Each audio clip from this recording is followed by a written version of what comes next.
अपने आप को समाजवादी मानते हैं, कर्पूरी जी का शिष्य मानते हैं और अपने पुत्रों को नहीं जानते हैं जगदा बाबू कि कर्पूरी जी को कहा गया कि रामनाथ को टिकट दीजिए तो उन्होंने कहा कि रामनाथ लड़ेगा तो मैं नहीं लड़ूंगा। नकली समाजवाद और नकली कर्पूरी ठाकुर के रास्ते पर चलने वाले ये लोग हैं। यानी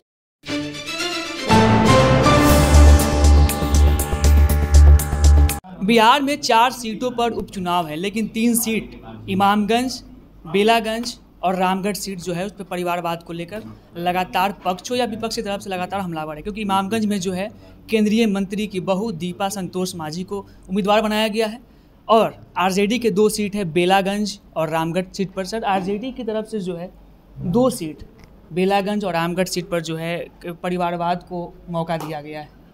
सुधाकर सिंह की भाई है और सुरेंद्र यादव के लड़के को टिकट दिया। पुराने समाजवादी जगदा बाबू हैं, अपने आप को समाजवादी मानते हैं, कर्पूरी जी का शिष्य मानते हैं और अपने पुत्रों को राजनीति में किस तरह स्थापित हो, यही उनकी राजनीति की कोशिश है।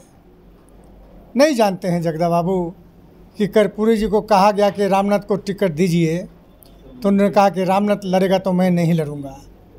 ये जो मान्यता और सिद्धांत था तिरंजली इन लोगों ने दे दिया, फेंक दिया गंगा जी में इन लोगों ने। नकली समाजवाद और नकली कर्पूरी ठाकुर के रास्ते पर चलने वाले ये लोग हैं। यानी सब बेटा को तो एडजस्ट कर दिए, एक बेटा विधानसभा में नौकरी दिला दिए, एक बेटा एमपी बन गया, एक बेटा को एमएलए का टिकट दिला दिए और एक बेटा विधान परिषद लड़ा था। तो ये है असली समाजवादी, यानी बिल्कुल लालू यादव के रास्ते पर जगदा बाबू चल रहे हैं। जगदा बाबू के जो लड़के उनको टिकट दिया गया, पहले वो जेडीयू में थे। कहीं ऐसा तो नहीं है कि टिकट नहीं दिया गया जेडीयू की तरफ से तो उनको आरजेडी में अरे टिकटें लेने के लिए वहाँ गए, चूँकि देखा कि पिताजी प्रांत के अध्यक्ष हैं, आज जो कहेंगे वो मानेंगे लोग, तो टिकट के लिए ही गए वहाँ। तो ये तो राजनीति में जो स्थापित कर रहे हैं मान्यता ये लोग, तो अच्छी बात नहीं है। बाकी राजनीति करने वाला जो वर्षों से राजनीति कर रहे हैं उस क्षेत्र में, वो क्या करेंगे? इनका पैर धोएंगे, पैर धो के पिएंगे। जो राजनीति नहीं किया एक बैग आप टिकट दे दिया, ये तो अच्छी बात नहीं है। फिर एनडीए के लोग लगातार आरजेडी पे कह रहे, आरोप लगा रहे हैं परिवार को टिकट दिया गया, लेकिन इमामगंज सीट है, वहाँ भी तो आपके घटक दल के नेता है, उनके बहू को टिकट दिया गया। नहीं, वहाँ परिवारवाद नहीं है।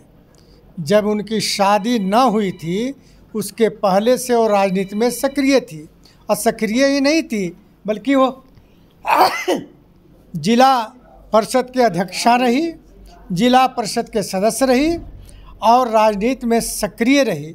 जो राजनीति में वर्षों से सक्रिय है, अगर उसको टिकट मिले उसको परिवारवाद कैसे कहिएगा? हाँ, परिवारवाद किसको कहिएगा? तेजस्वी को।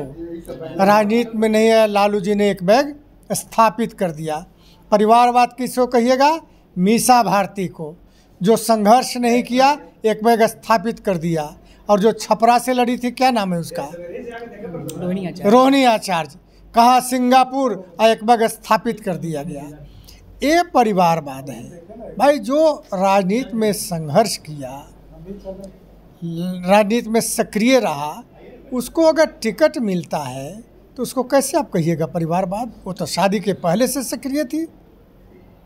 आपको क्या लग रहा है आरजेडी में जो लोग सक्रिय कार्यकर्ता है, जो झंडा धो रहे हैं, उनको कहीं ना कहीं अनदेखा किया जा रहा है आरजेडी तरफ से? क्या नहीं, मतलब 100% आप सत्य बोल रहे हैं। लगातार पार्टी में लगा हुआ है। अरे भुक्तभोगी तो हम लोग भी हैं ना भाई आरजेडी से, ऐसा तो नहीं कि भुक्तभोगी। जो सक्रिय मजबूत आरजेडी में है, जो पढ़ा लिखा आरजेडी में है, वैसे लोग किनारे कर दिए जाते हैं भय से। लालू यादव को भी ज़िंदगी भर लगा कि साला हमारा नेतृत्व कब छीन लेगा लोग, और तेजस्वी के तो देखिए रहे हैं। यानी कितना ख़राब बात है। पप्पू यादव जी के पिता के श्राद्ध में न तेजस्वी गए न लालू यादव, इस भय से गए कि कहीं तेजस्वी से बड़ा कद न पप्पू यादव का हो जाए। ये राजनीति होता है क्या? नैतिकता भी खो दिया आप। ये सब राजनीति में अपने परिवार को स्थापित करना, धन संग्रह करना, इसके अलावा कोई उद्देश्य तो नहीं। इमामगंज के प्रत्याशी है हिंदुस्तान आवाम मोर्चा से राजेश माझी, उन्होंने कहा कि असली माझी हम हैं, और ये उस संदर्भ में बोला जब पिछली बार एक बयान आया था तेजस्वी यादव का कि तेजस्वी यादव जो है माझी नहीं शर्मा है। इस संदर्भ में जो है उन्होंने कहा कि असली माझी हम हैं। अब वो तो मांझी जी ने भी उत्तर दिया था, उसको उत्तर देख लीजिएगा। परसों बयान आया है। मैं उस पर नहीं कहूँगा कुछ, लेकिन मांझी जी ने उस प्रश्न का उत्तर दिया था। और मांझी एक ही थोड़े है बिहार में, उसका जो पॉपुलेशन है उस मांझी का, तो सब तो मांझी है। अगर कोई कहे कि मैं ही असली मांझी हूँ तो नकली कौन इस बिहार में है? सब तो असली है। मतलब इस संदर्भ में अगर देखा जाए जातिवाद कितना हावी है बिहार में, क्योंकि लगातार जाति को लेकर जाति समीकरण हर पार्टी जो है साथी आ रही है। नहीं, हम लोग जातिवाद की राजनीति नहीं करते हैं, हम लोग समुदाय का सिद्धांत की राजनीति करते हैं। और यही कारण है कि जाति धर्म संप्रदाय देखकर हम लोगों ने विकास नहीं किया। सारे जातियों के बीच में विकास आदरणीय नीतीश कुमार जी ने किया, इसलिए ये फ़र्क हम लोग नहीं करते हैं आरजेडी की तरह। मनोरमा देवी को टिकट मिला है बेलागंज से, कैसी तैयारी है जदयू की तरफ से? बिल्कुल मजबूती के साथ तैयारी है और सीट निकालेंगे हम लोग। चारों सीट पर तैयारी है, सिर्फ बेलागंज के लिए तैयारी है? चारों सीट पर तैयारी है, चारों सीट हम लोग लेंगे। तो ये थे हमारे साथ जदयू के प्रदेश प्रवक्ता निहोरा प्रसाद यादव जी, जिन्होंने साफ तौर पे जिस प्रकार से बिहार में परिवारवाद को लेकर पक्ष हो या फिर एनडीए की तरफ से लगातार और विपक्ष की तरफ से लगातार किया जा रहा है कि परिवार के लोगों को टिकट दिया जा रहा है। इमामगंज में जो है केंद्रीय मंत्री की बहू, उनको टिकट दिया गया था, उसके जवाब में इन्होंने कहा कि इस प्रकार से 2 सीट है, रामगढ़ की सीट हो या फिर बेलागंज की सीट हो, वहाँ भी जो है लोगों ने अपने परिवार के ज़्यादा अहमियत दिया है। बहरहाल इस खबर में इतना ही। रोशन कुमार, राष्ट्रीय सागर, पटना।